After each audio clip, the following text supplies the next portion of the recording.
Bonjour, je suis Marc-Édouard Joubert du Conseil régional, FTQ Montréal métropolitain. La capsule de cette semaine traitera de notre système de santé.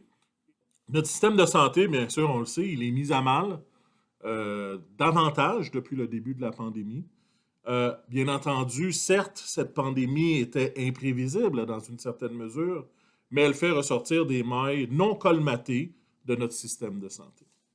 Le délabrement constant et planifié de nos services publics, notamment en santé, bien, ça a des conséquences. Et on s'en rend compte, littéralement, il faut se le dire, ça coûte des vies. Ça fait presque 30 ans que notre système de santé souffre de mesures d'austérité successives. Bien avant la pandémie, il y avait des personnes aînées, seules, qui mouraient dans la plus totale indignité et la plus totale indifférence. Bien avant la pandémie. Ça fait des années que ça dure. Alors, il y a certaines questions qu'on est appelé à se poser en tant que société. Comment est-ce qu'on a choisi de traiter nos personnes aînées? Celles qui sont dans des positions de vulnérabilité, non pas pour 1 ou 2 semaines, mais de façon chronique, de façon constante. Comment est-ce qu'on a décidé de traiter ou de considérer les travailleurs et travailleuses qui donnent des soins de base à nos personnes aînées? Je ne pense pas que j'ai besoin de vous faire un dessin à cet égard.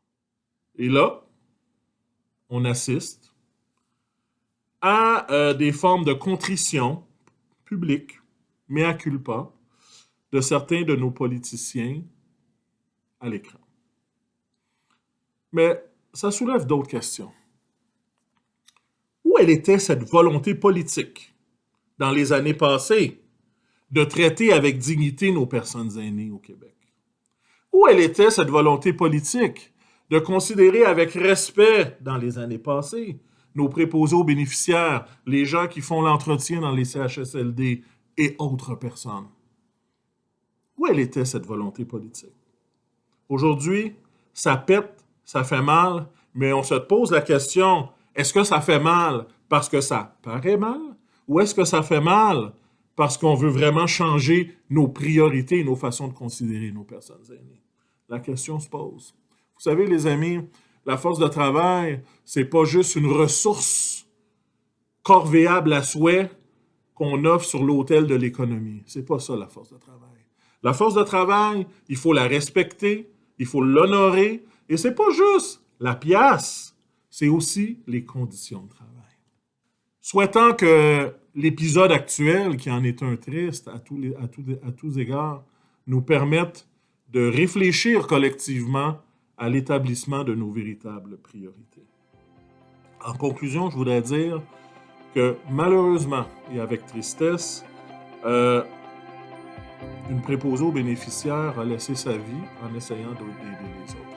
Et demain, on veut offrir, bien entendu, je ne veux pas oublier de le faire, nos condoléances à la famille de la consoeur Salvant. On veut offrir nos condoléances, bien sûr, à la grande famille syndicale aussi.